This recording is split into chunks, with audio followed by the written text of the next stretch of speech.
Hey everybody, welcome to my channel. If you're new, if you've been here before, welcome back. But everybody, welcome to my kitchen. I'm so glad that you're here. Today, you're gonna hang out in the kitchen with me and I'm very, very excited. We're gonna do a couple of things, well, more than a couple. But we're gonna hang out in the kitchen. I'm just gonna take you along with me on a typical day when I'm at home in my kitchen. I've been out of town, so it's good to be back home in my kitchen. And there's a couple of things that we need to make. So we're gonna make some salsa on this video. All the ingredients fresh from the garden. I'm gonna show you my secret recipe. It's not secret. I'm gonna show you how I do it on the salsa, but then also we're gonna make some Chipotle sauce. This is something that I just made this summer for the first time, but I've been making it on repeat over and over and over. So I'm gonna share that with you. And the version I'm gonna share is actually a vegan or a plant-based version. But if you are not plant-based, all you have to do is put in full fat or real mayonnaise instead of vegan mayonnaise. Everything else is pretty much the same. But if you are plant-based and you want to know how to make a Chipotle sauce that will satisfy you and your family, this is the place. I'll be making that. And then we got some other garden produce that we need to take care of. So we're just going to hang out in the kitchen today, okay? So the first thing we're going to do is get this stuff ready for our salsa. So when I said secret ingredient, it's not really a secret ingredient, but the method that I use to make salsa is that I roast all of my tomatoes and vegetables. And that really elevates the flavor and takes it to a whole nother level, And if I didn't say my name is Barbara and I live in Tennessee. But what we have right here is that we have some tomatoes that we actually pulled out of the freezer and let them thaw. And I've never done it this way, but it should be fine. But we also have a bowl of fresh tomatoes here that we are going to get ready to put in the oven. So I have my oven on 400 degrees. We're gonna get these diced, not necessarily chopped up, but just cut up to put on the pan to roast. I roast them for about 30 to 35 minutes. Once I start to see the charring on there, then I know they are ready. Now, again, when you're in a quick time frame and you need to just go ahead and make some salsa real quick and you don't have time to roast, I get it. But if you got 30 extra minutes, it is worth the 30 minutes. This is the only way that I make salsa. I can't even make it the other way now. So let me just show you how we do it. Also here I have some garlic pucks that we're gonna use. As a matter of fact, let me go ahead and just take out the part we're gonna use so I can put the other part back in the freezer. Sorry for all the clanging. It's a real kitchen, y'all. Okay, so these are some garlic pucks. You see I'm down to the end, so we'll be doing this year's garlic the same way. But basically, I take the garlic and I mince it in a food processor, and then I take a cookie scoop and I put it on a baking sheet and flash freeze, and then I put them in this bag and I can use them for whenever I want. So let's take out probably, we'll take out 4 or 5. I don't think we'll use that many, but we may. And if not, we'll find something to use it. And then I can go ahead and put this back in the freezer. This right here is a great way to preserve your garlic. Now, it takes some hours on the front end to unpeel or to even to peel all of your garlic and to get it in this state, but to me, it's well worth it. So I'll take 2 or 3 hours, but then for the rest of the year, I'm done. I don't have to worry about peeling garlic. I can just literally just pop a puck. I would say 1 puck is probably the equivalent of 1 garlic bulb, give or take. So it's so easy. And I have a video that I've done on that before, but we'll be doing it again this season, so I'll definitely bring you along when I do it. I won't put the garlic in until the very end because I don't want it to burn, but we're gonna go ahead and do our tomatoes and stuff. All of these are from the garden. Look at them. They are so beautiful. So I'm excited about using these. And y'all know I only have like 4 or 5 tomato plants left in my summer garden because we've taken everything out because of pest, insect damage. But the fact that I have this bowl right here makes me happy from those 4 or 5 plants. Okay, so for this, I'm just going to take off, oh, that part, there's a bad part right there. That's okay. I'm just going to like kind of quarter them and put on the cookie sheet. Nothing special. They don't have to be in small pieces. They don't have to be uniform sizes. And the part that's bad at the very top, I'm just taking that out. You can core these if you want And I'm kind of coring it by the way that I'm slicing it here. And I'm just plopping these on my pan, just like that. Because it's gonna be in a food processor and made into salsa, it doesn't really matter the sizes of it, and they don't have to be uniform. So I'm gonna get this chopped up. So I have tomatoes, I have some jalapenos that we're gonna roast as well, and then I also have onions from the garden. These onions are absolutely beautiful. We grew these with our own hands. So everything in this salsa is going to be homemade. So let me get this chopped up and get ready for the oven.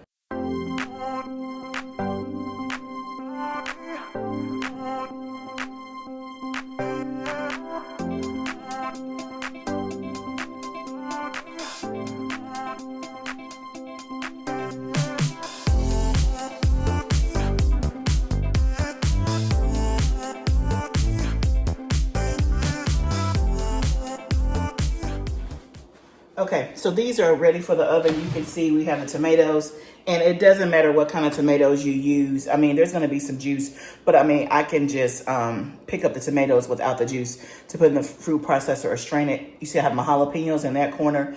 Tomatoes of all different colors, shapes, and sizes. I have some Cherokee Carbon, I have some cherry tomatoes, I have Sun Gold, I have Roma, I just, whatever I had. And then these are all the onions. Just because it didn't fit up here. That is the 4 onions.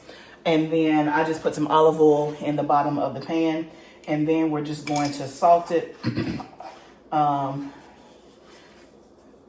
just a little bit. It's going to give it some more flavor and help it as it gets ready to broil. So again, 400, I'm gonna put this in the oven for about 30 to 35 minutes. I'm gonna get my cutting board cleaned up, and then we're gonna go ahead and make our chipotle sauce next while this is cooking. This is going to be good. Okay, now we're on this side of the kitchen because this is where the Vitamix was. I didn't want to bring it over there because we're going to put the food processor over there for the salsa. But we're using the Vitamix for the chipotle sauce. Now, chipotle sauce can be used on many things. It can be a dip for fries, but we use it like on burrito bowls, tacos, and things like that. So that's what I'm making it for because we're going somewhere and they asked me to bring the chipotle sauce and the salsa. So I'm gonna tell you right now, there is no recipe. So just lock in and pay attention to the ingredients, and then you can just do whatever the spirit leads you to do with these ingredients, or you can substitute or do whatever you need to do. There is no recipe. I don't have measurements. Literally, I have a list of ingredients and I just put it all together one day. I had it at somebody's place. She gave me the ingredients. She didn't give me any measurements. And so I came home with the ingredients, just like I'm giving you, made it. It turned out bomb. So that's all I got. Okay, so the first thing we're gonna have, let me tell you what all we have. So I have some vegan mayo. Again, if you are not plant-based, you can just use regular mayo. I have limes, I have fresh garlic, I have some oil, I have some chipotle and adobo sauce. And this is the first time I'm actually using the real chipotle peppers. Every other time I've made this, I did not have this, and I used chipotle powder, and it turned out fantastic. I have some agave for a sweetener. You can use maple syrup, you can use honey, whatever sweetener you like. We have some onion powder and some salt and a little bit of soy milk to thin it out if we need to. And the only other thing we need is smoked paprika. So I'm gonna grab that and we're gonna get to making this chipotle sauce. Now, I understand completely if you are a recipe person. I am a recipe person when I'm making something for the first time. But then after that, then I can free flow and it'll be just fine. So I'm gonna first put in some vegan mayo. And again, I'm just eyeballing it. My goal is to make, let me see, how much am I trying to make? I would say probably at least a pint size, but maybe a quart. They're gonna go in these bottles here. Yes, y'all know, I gotta be fancy. I got these little squeeze bottles from Amazon. And how many ounces is this? I don't even know, I think it's 16 ounces. So if we do 2 of those, that would be a quart. So literally, y'all, I'm just eyeballing it. And I just stop when my spirit tells me to stop, okay? So let's just use the majority of this.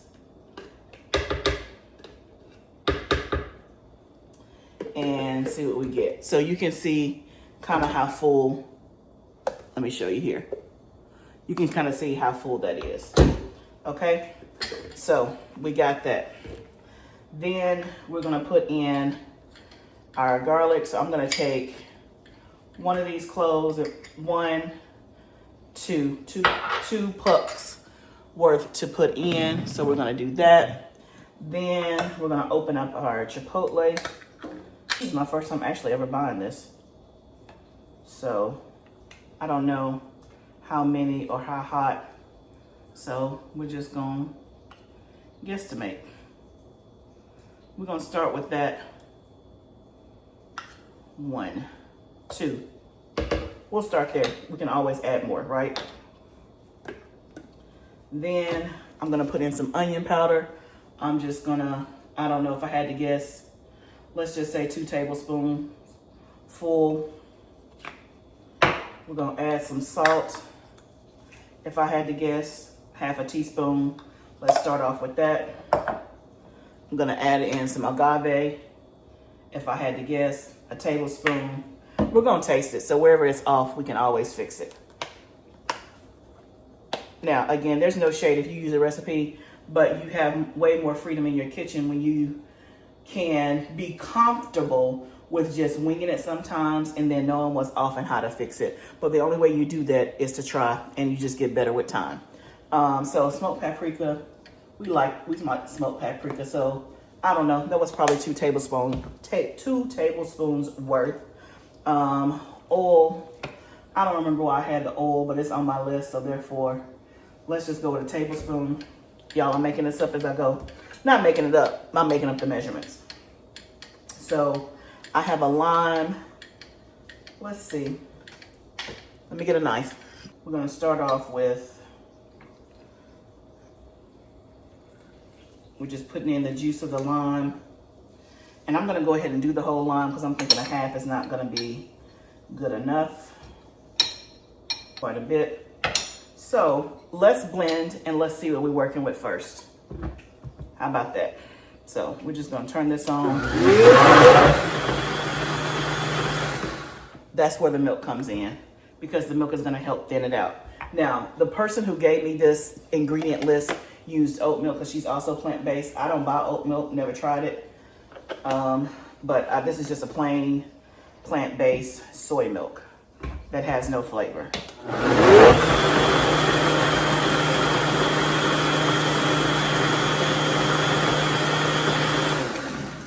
So I can tell it's thick, so I'm just gonna add a little bit more milk. What I did at first was probably, I don't know, 1/4 of a cup. No, that's probably 1/4 of a cup total. That's what I put in so far. Let's just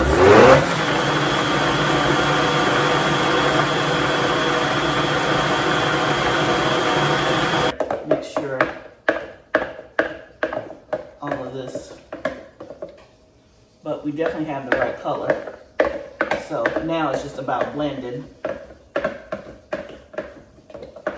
and making sure I get the stuff on the sides. And I'm tempted to taste it just like this.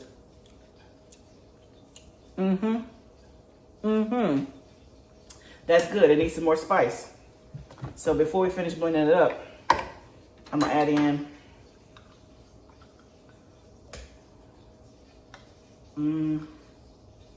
we'll do that. So at this point, I'm at 1/2 of a can, but it already tastes really good. Let's add in a little bit more oil. Again, all this is personal preference. Oh, I don't think I ever added in the agave. I don't think I did. That was probably a teaspoon. A little bit more milk. You're probably like, she just literally just going for it. Yep, I am. Because what's the worst that can go wrong? These are all good ingredients. Okay, y'all, it's done. And when I tell you this stuff is so good, it is so good. Oh my goodness.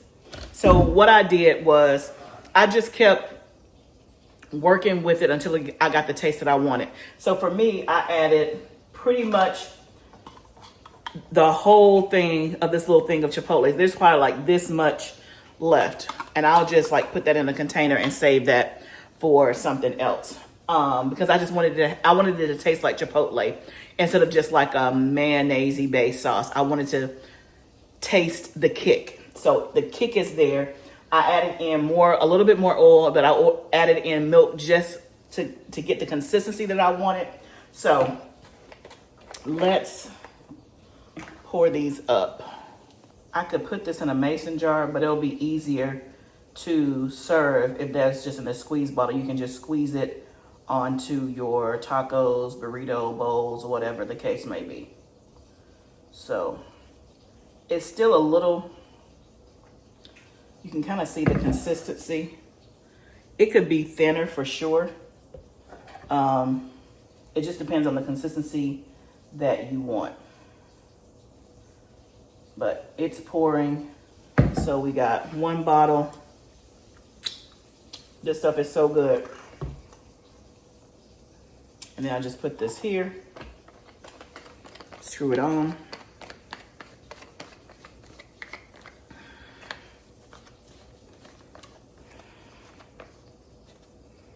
And then I'll put this in the refrigerator and it'll be good to go. So when it's time, you can just pour it, squeeze it, and pour it onto your dish. And I'm sorry, y'all, the sun is so bright. Let me see if I can close these blinds. That's a little bit better. But anyway, you can see what it looks like here. And then we have our other one. I tell you what I'm gonna do is I'm gonna take the remaining of this and add a little bit more oil and milk to make this one a little bit thinner. And then that is the timer, if you can hear it, for our roasted vegetables. So let me thin this out just a little bit, just so that it's easier to pour in the thing. And then we'll get our vegetables out and I'll show you what they're looking like and we'll move on to the next thing. So I was able to get 2 bottles of the Chipotle sauce. And then I had some left over that we can just keep at the house, which is a half a pint, which is plenty for us for the next couple of weeks or so. So that's good. So you can see how much it made. Look at my bottles. Love the bottles. If you want them, they're in my Amazon shop. The Amazon shop link is in the description below. So we got our Chipotle sauce done. Our roasted vegetables are done. Let me show you what they're looking like. I'm gonna let them cool off, but let me show you what they're looking like. Okay, so you can see we have some charring. They look great. I'm gonna let them cool off some, just so that it'll be easy to handle. Here is my onions. I put the garlic in the last 5 minutes, so it's roasted. Everything is good to go. I'll bring you back when we're gonna get ready to make our salsa. Also, I have a pot of water heating up for our next project that we're gonna do. But first, I'm gonna get the kitchen cleaned up a little bit and then I'll bring you back. Okay, y'all, so let's get ready to make our salsa. It has cooled down enough. And so I have my food processor here. I have a lime, I have some salt, I have some cilantro that's freeze dried from the garden. And I think we have everything that we need. So let me get some tongs. And I'm gonna go ahead and put all of our garlic and onions in here because I know I'm gonna use every last bit of this. And as you can see, I used a mixture of yellow and red onions because I had both, but I would just use whatever I had on hand. Since I had both, I grabbed both from the root cellar. Oh, roasted onions, roasted garlic. It smells so good. Okay, so we got that in there. And then I am going to use the tongs to put the tomatoes in here just because I'm trying to eliminate some of the juice. Let me figure out a better way to do this. Let me get my, okay, I have a 2-cup measuring cup. I can just scoop it up a little bit better than trying to do the tongs. And again, some of the juice is not gonna hurt me because I know that some of this is in the freezer, then it's creating more juice. Otherwise, it's not usually that much juice. So I'm just trying to get most of the tomatoes. With the jalapenos, I'm gonna start off with half of the jalapenos we did, and then I'll check the spice level. Since I'm taking it somewhere, I don't wanna do more than a medium a mild to medium spice. And then we can always add those jalapenos in if it's not spicy enough. And then if that's still not spicy enough, we have more fresh jalapenos we can add into it. Get the last of these tomatoes. I didn't even count how many cups, but it doesn't matter. I always just, this is a recipe, I just eyeball it. Okay, so we have all of our tomatoes, onions, and garlic in there. And let's add a little bit of salt. We already salted the tomatoes, so we're not gonna go on with a ton. You can always add extra. I'm gonna put all the cilantro in here. This is the last, no, it's not the last. I have one more bag of freeze-dried cilantro, which is good because we're growing cilantro this fall, so we'll be able to get more. So we got that. Let's go ahead and use this other lime that we didn't use. Sorry, I'm getting calls. Okay. Again, so I just put in the juice of one lime. And again, I've made this so many times, I just eyeball it. You can always adjust the taste. Okay, so we have our cilantro, tomatoes, onions, garlic, jalapeno in there, salt, a little bit of sugar for sweetness because I always like to add a little sweetness to mine. Y'all, look at this. This is pitiful. This is all the sugar I have. I'm hoping I got some more in the root cellar. Well, it's not all the one I have. I have a whole 25-pound bag over there, but I don't want to open it right now. This should be enough to get us what we need. Okay, so then we're going to put the top on it. If you don't have fresh limes, you can also use lime juice or lemon juice. I've used all of the above. I just happen to have the fresh lime because I was doing the Chipotle sauce. So we are going to just pulse this to get to the consistency that we want.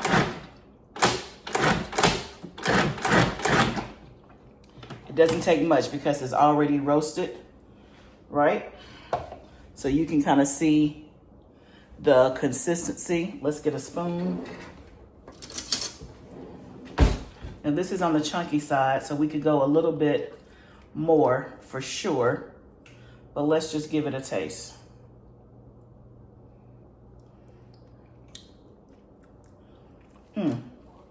Good. Need some more salt, which is good. You can always add more salt.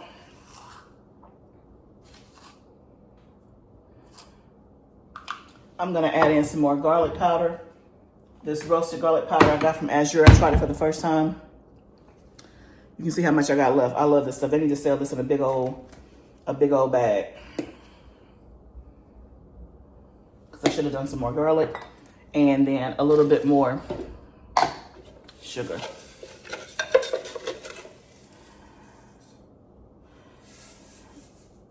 Yeah, might as well just put all that in there. Okay. A little bit more salt. Okay, now let's pulse it a couple more times.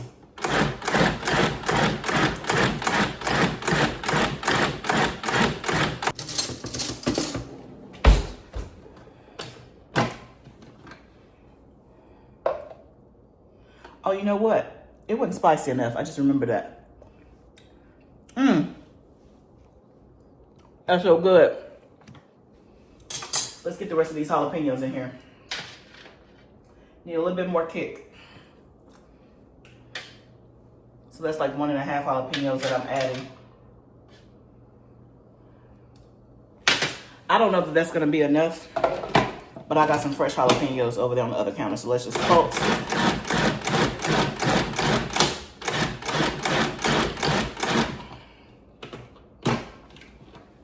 Okay, let's get a chip. That's the real test. Okay, let's get a chip.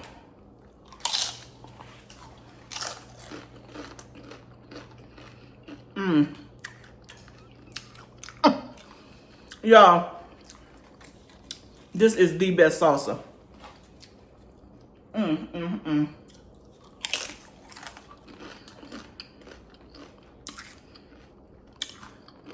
It needs some more jalapenos.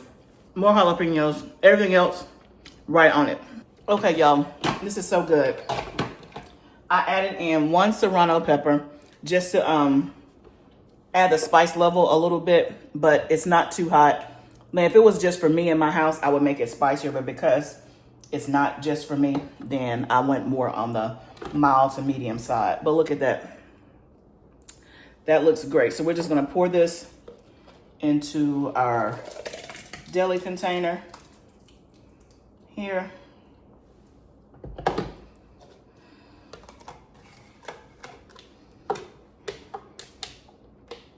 Now you can blend this more if you don't want it as thick. So we have one and then we have enough for another one. So this would be a quart size. Now, when I make this at home, I put it in pint size containers and freeze it when I'm not gonna use it right away. It freezes beautifully. You can take it out of the freezer and let it unthaw, and it tastes like you made it like literally that day. I have used this like at our planting party that we did in April. I served salsa that I had done last summer and put in the freezer. They was like, this tastes so fresh because we're using fresh ingredients straight from the garden. So I think this is gonna be enough for where I'm going. So I think the other ones I'm gonna put in some pint-sized containers. I'll leave that for the house. Then I'll just take this one because this should be, I think should be plenty. So we were able to get essentially 2 quarts and a pint. So this is a quart size right here. And then there's 3 pints. So I'll probably take this and this where I'm going. And then I'll keep these and put these in my freezer, which is great. So y'all, that is a blessing because I thought I already have salsa in my freezer that I made from tomatoes that I heard early in the summer. But because my tomato situation is a little bleak, you know, I only have 4 or 5 tomato plants left. I'm thinking I'm not gonna get any more salsa. And so I have probably 4 pints of salsa in my freezer. That is not quite as much as I wanted to get us through the year. We don't eat a ton of it, but when I pull one out, we'll eat it. And then once that's gone, we might wait a couple months and then get some more or something like that. So we don't eat it a ton, but I did want to have more. So now I got 2 more. That'll be a total of 6, if I'm not mistaken, which I can make that work. I can make that work. But I think that a quart and a pint should be enough for the people that I have to feed. So that's good that I have some extra. And I'm so thankful that these are all the ingredients from my garden. So that makes it even more special. So this is a great salsa recipe. I'm telling you, roasting will take it to another level. So you can see with the salsa, we were able to make essentially 2 quarts and a pint. And then for the Chipotle sauce, I think we made 2 pints and a half a pint or something like that. So we'll get this in the refrigerator and let them marry all their flavors together. And then the ones that's gonna stay here, we'll put in the freezer. Let me get the stuff cleaned up. I try to clean up as I go, and then we'll get on to the next project in the kitchen. I'm so glad you guys are here with me in the kitchen. Our next project is taking some of our produce and getting it ready. So we're gonna do our green beans and get them ready for the freezer. So I've washed these green beans. All of these green beans are from my garden. They are jade green beans, which is a fan favorite. I started this variety last year for the first time and really loved it. And so that's what I did this year. Prior to jade green beans, I used to do Blue Lake, which I like that as well, but I like the jade better than the Blue Lake. I like the jade better than the Blue Lake just because they tend to stay on the vine a little bit longer before going too hard or too woody. Like you can take a couple of days to harvest them and they can stay on your counter a little bit longer than the Blue Lake, but Blue Lake is good as well. So what you see me doing here, I've already washed up all of these green beans, and what I'm doing now is just trimming the ends. That little part when you harvest your green beans, that little tip, I'm just snipping the tips off. I didn't do that in my previous green bean batches that I've already put in the freezer, but I wish I had. So that way when it's time to cook, I can just take them from the freezer and go ahead and cook them and not have to do this step. And so I figured it would be better for me to do it now instead of doing it after I pull them out of the freezer. So I'm just getting them ready. I have a pot of boiling water that you can see on my stove. We are going to blanch these green beans for 3 minutes. And so blanching, if you're new to that, is just essentially putting your produce into hot water.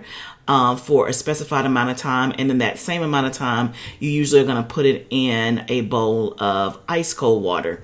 And that is blanching. Blanching is really important because it helps to retain, number one, the color of the vegetables, but it also helps with the texture and the quality to stay in the freezer.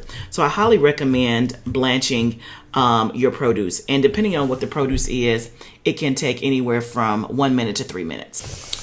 So I get my green beans in the pot of boiling water. I set my timer for 3 minutes and I let them boil. Now, of course, when you first put the green beans in there, the water stops boiling momentarily just because you have something that's room temperature going into it. But then also I have my bowl ready of ice cold water. So I just fill up a bowl with ice cubes, pour water over it so that it is ready to go when the 3 minutes are up on the green beans. And usually when you're blanching your produce, it's whatever amount you do in the hot water, you usually do the same on the cold water. But just Google it when you're blanching to know what time frames you need to use based on the vegetable that you're doing. So now the 3 minutes of boiling is up, and so I have my bowl ready, and I just put the green beans in the ice cold water, and then I'm going to set my timer again for 3 minutes. You can see how bright and vibrant the color is when I'm putting them into the water, and it will just stay that color. If I were to put these in the freezer without blanching, you will notice that the color is going to turn like a dull green color. It's not going to be green and vibrant, and it's not going to withhold its color or have its color withstand for as long as it would as if when you're blanching. So I'm just going to leave this in here for 3 minutes, and then we're going to put them out on a towel, pat them dry, and they'll be ready for the freezer. Okay guys, so we're done with the green beans. We're literally going to just put them in this freezer bag, one of the reusable ones, but look and see how green they are. So when you blanch it, it really helps to preserve it longer. So this is the third bag of green beans that we've had so far this summer, which is more than I've ever had, but I haven't eaten any fresh. So to be fair, we haven't eaten any fresh as of yet. We are going to eat some fresh tonight. I left some out just to cook for dinner tonight, but you can see we pretty much have, I would say, half of a gallon size bag, which is good. That's enough for one serving, and so I'll probably have two more of these in the freezer. So that's good.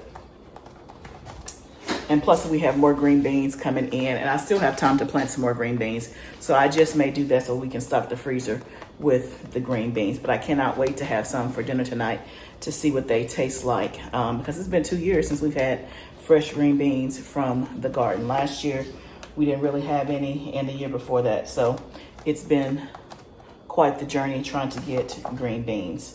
All of my good freezer bags, y'all know I like the stasher bags.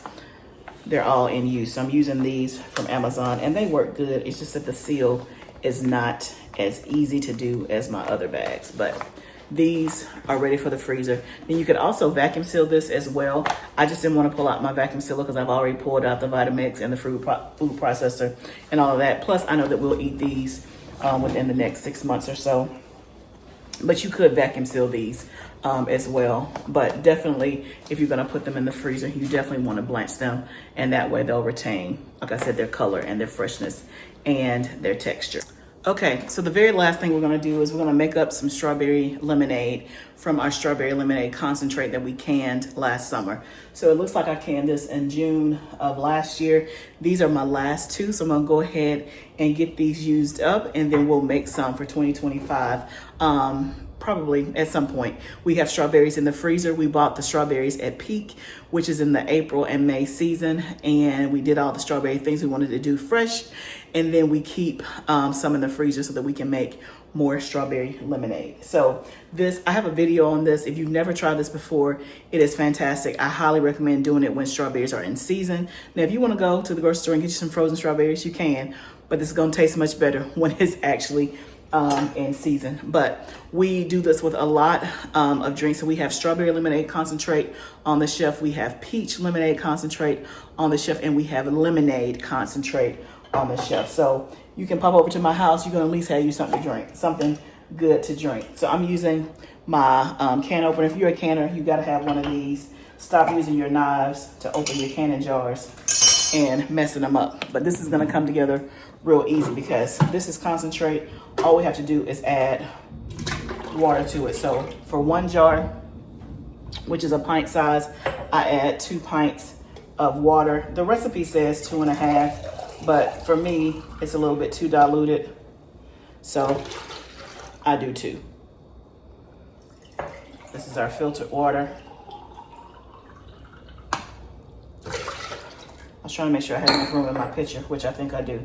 So we'll go ahead and add the second one and add more water. Let me go get some more water. Okay, just like that, it's done. And so then I have a little, this is a quick stir pitcher from Pampered Chef. You can just stir it, mix it together, and we have some juice, strawberry lemonade, and then we can just put this in the refrigerator, just like that. Okay guys, that is it. We have spent a couple hours in the kitchen. We were able to make our Chipotle sauce. We have a quart of that. We have 2 quarts of the salsa plus some for the house and some Chipotle sauce for the house. We were able to get our green beans blanched and ready for the freezer. And then we also got our strawberry lemonade done. So quite a productive day. I was gonna make some banana nut bread, but the family is home now, so it's a little bit chaotic, you know, back and forth in the kitchen. So I'm gonna go ahead and cut this video. Plus, I decided to go ahead and cook dinner, so I've been doing that behind me. And so if I make banana nut bread and it turns out right, then maybe I'll do a video on banana nut bread. I've made it before. The last recipe I tried, I didn't like, so I'm trying a new one today. But it's been a while, and I'm just doing it because I have old bananas on my on my counter from being out of town. But I'm out of gas right now, so we might have to do that a little bit later. But thank you guys so much for joining me. Let me know what you're cooking in the kitchen this week. Let me know if any of these recipes you're going to try. And again, not a recipe, but I gave you all the ingredients. I gave you all the know-how. Go forth and conquer. Be encouraged. I know that you can do it. Have faith and have confidence in yourself in your own kitchen. Y'all, remember, this is all part of the journey. Let's grow together. And please subscribe to my channel if you haven't subscribed. I'll see you in the next video. Bye, friends.